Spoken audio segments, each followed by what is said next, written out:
Hi guys, this is Mike G from Mr. GTV. And this is my point of view, literally again, driving through Hua Hin. Crazy roads, crazy bikers, crazy people.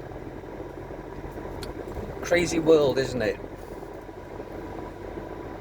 I've just been to help somebody this afternoon for free because people here don't have a lot of money and they don't really understand the process of therapy. They generally would go the religious route or seek counsel, advice from family. This is where the concept of elders comes from. Elders in a church, church elders. Elders means the elderly, the older people, the wise ones supposedly. I don't know necessarily that with age comes wisdom, but within a congregation or a temple they view people older than you as having got more stories, more life experiences. They've studied Buddhism or the religion for longer than you as an apprentice or a novice or a student, and they've gone through the hierarchy and now they are an elder, so they tend to look to older monks, older family members. In Thailand it's quite glamorous to be old. They don't take the piss out of the elderly, they don't consider them to be a waste of space, which unfortunately happens in the West. Hopefully that's not you, that's not the way you're going to be treated as you get into your senior years, and it's not the way you treat your parents or grandparents as they age, or anybody that you meet. But a lot of people do, they dismiss them. Oh, some old fart down the pub. That old guy sits there every day on the park bench. We've got no idea what's going on in their life and what they are experiencing or where they've been. I used to really enjoy going to the Victoria pub, Boddington's pub in Burnage, when I was brought up, and listen to some of the old guys' stories. And then when it comes to Remembrance Day, you see them with the medals on and you realise that they fought for the country, they've been very brave. Quite often don't talk about it, keep it to themselves. Those are people that I respect. So Thais tend to maintain that belief system. They go to monks for blessings, for advice, for counsel, for wisdom, or they go to elders, or maybe they go to the friends. But therapy, psychotherapy, I'm not saying that's the right route, but it is a route, and it's very prolific in America. Everybody has a therapist. I had some friends who went to summer camp in America. The first thing that happens in the morning is the nurse comes out and gives everybody their drugs for the day.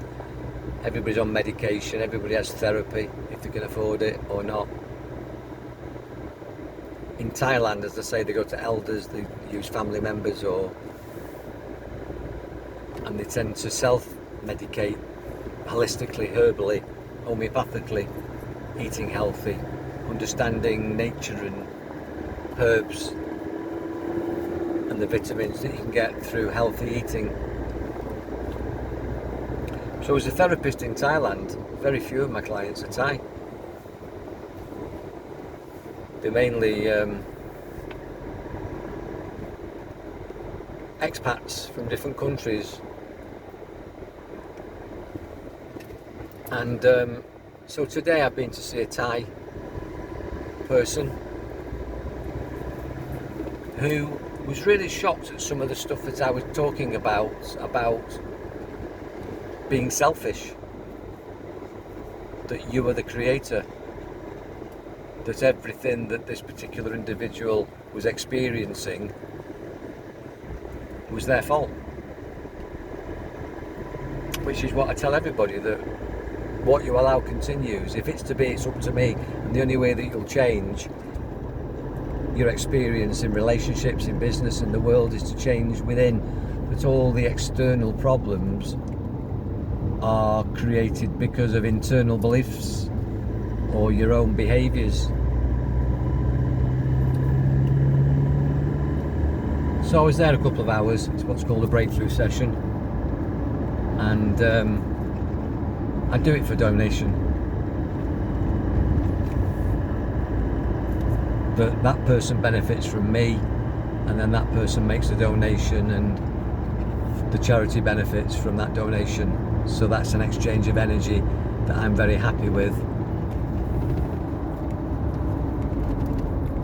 But I find it very fascinating that people, when you listen to the stories, quite often they've had advice from friends or family, or quite often opinionated acquaintances who are usually full of their own stuff, but quite enjoy giving advice or controlling you, telling you what to do. And if it's well intentioned, that's all good, but it rarely is. It's normally to make them feel good. It's unqualified advice, so it might work or it might not, but I suppose in the absence of nobody giving you some advice. But I would say that whatever anybody says to you, including me, that it's just offered for your consideration. Even though I'm qualified, accredited, supervised with a governing body, insured, licensed to practice hypnotherapy, hypnosis, psychotherapy, transactional analysis, and all the other things that I do, Reiki, acupressure. I might think I'm ever so clever, but it's only as good as what the person is prepared to do. I could sit for 2 hours in a breakthrough session with qualified advice, and I've got no idea with this person this afternoon if they're actually going to go and do what I've set out for them to do. It's completely in their hands. If it's to be, it's up to me. If it's to be, it's up to them. I can only point them in the right direction. And I've got no agenda. I'm not invested in their life. I don't know the person. I'm never going to meet the person socially, corporately. But I am aware that in the oneness, that when I assist somebody, I'm assisting in raising the vibration of consciousness globally, and also raising the physical connection that we all have, because we're all connected. And there's a lovely story of a young boy throwing starfish into the sea.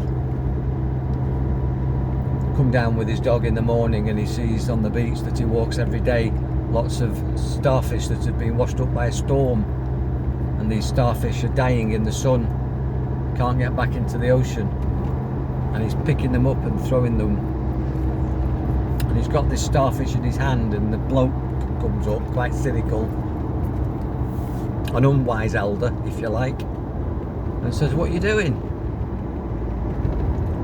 And the boy says, "I'm throwing these starfish back in the sea, they're dying here." And he says, "There's thousands of them." He says, "You're wasting your time."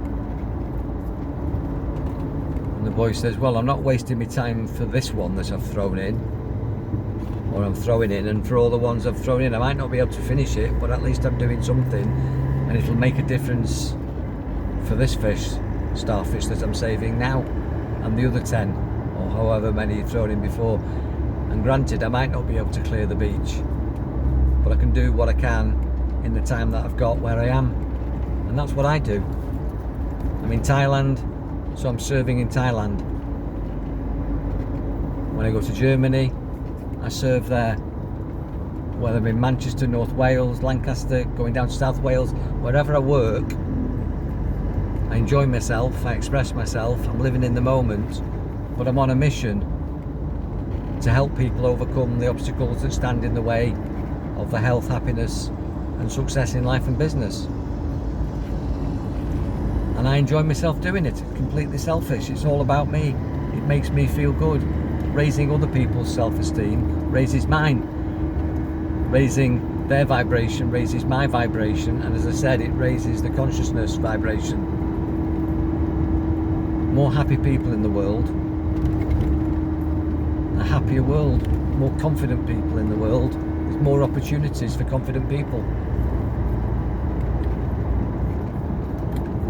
So this is my point of view, and as you can see now, just driving back, it's early evening, it's 5:20, which makes it something like 10:20 in the morning, GMT, UK time. And I'm just heading back now, having done my bit. And it doesn't matter where you are, with whatever skill set you've got, qualified or not, your opinion, if you're asked for it, can make a difference in somebody's life. Just telling them what you would do. Don't tell them what to do, just give them some support, say what you would do, and then they can decide for themselves. A smile goes a long way. A hug, an embrace, a warm handshake, sincere eye contact, positive, not superficial compliments, congratulating them on doing things right, and saying things as a kind and constructive can make the world of difference in somebody's day. And basically our lives are a series of days, 365 days in the year, 10 years, 3,650, multiply it by 70, and that's your life.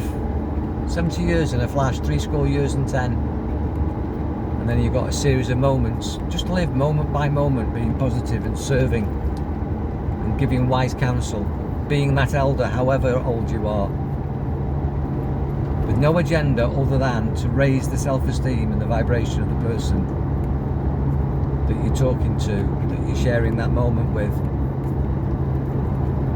Connect with them, heart to heart, mind to mind. Empathise with them. Not sympathise, don't be patronising, but empathise with them. Stand in their shoes and give them your best advice, because you're talking to yourself.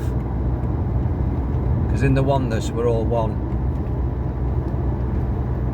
So if I was in the shit and I wanted to shift, I'd want to meet me. I'd want somebody like me to come along and give me wise counsel, good advice, no agenda, positive, powerful, constructive, loving, kind, for a donation, not a fee, not a rip-off. And then to support me, whatever I decided, because a lot of therapists, if you don't do what they say, they spit the dummy out, and so do your friends and family. They give you advice, and then they stand back and watch you get it right or get it wrong. They're very quick to point out, well, you didn't do what I said, did you? I told you what to do. Why'd you do that? Don't be that person. Don't be controlling. You don't want to be controlled. Don't be insulting. You don't want to be insulted. Everybody, including you, are their own best experts. Give them your advice. Send them love. Wish them well. Expect the best. And then when they come back to you, just start again with that process. No judgment. And listen with your two ears and talk with your one mouth in that proportion.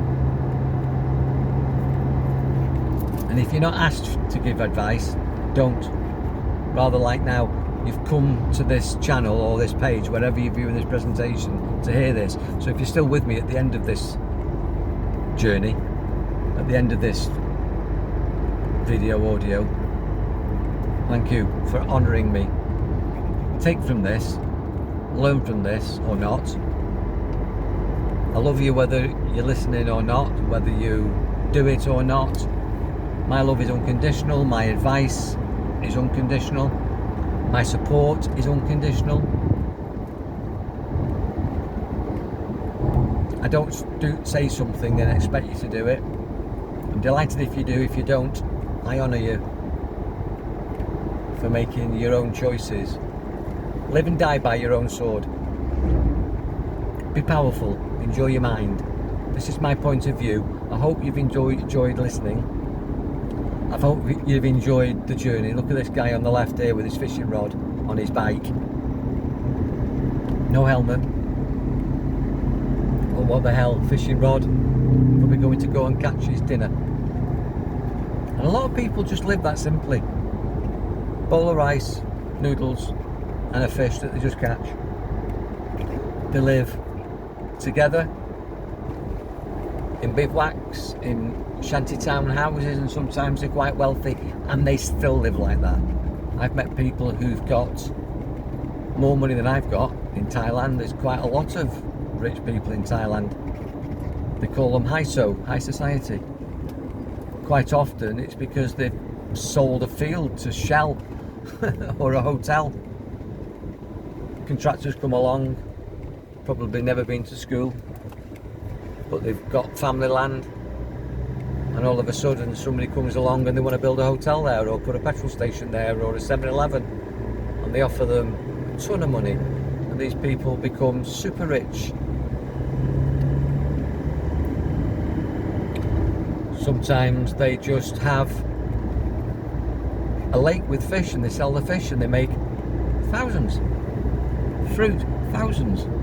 There's a date farm up the road, and when they sell the dates you get a bunch of grapes for 1,000 baht. Not grapes, dates I should be saying. Dates for 1,000 baht, 26 quid. And I've counted up the dates on one tree, and there's probably 2,600 quid worth of dates on that tree, and they've got 30 trees in the field. More money than I've got, but they're not money motivated, not money mad. They still sit down and have the pok salad, their Thai salad and their fish, and live simply, humbly, beautifully. Quite often sleeping on the floor. They don't take to beds because it's not the tradition.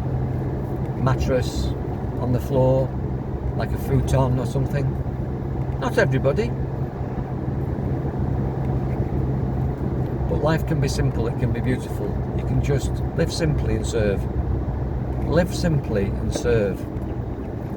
And as I say, there's no better way to live simply and serve and to make yourself feel good than to spend every day helping other people and making them feel good. And if we all did that, wow, what a different world it would be. What a different society it would be. And what a different life we would all experience. Well, that's what I'm doing. And that's why I'm really blessed to wake up every morning and just see where I'm needed. And I go there. But I don't forget my own needs and my own wants also. I'm not a martyr to this. You know my life. I look after myself and I look after everybody else. Look after yourself, look after everybody else. We're in a global family. Be powerful. Enjoy your mind. Take care.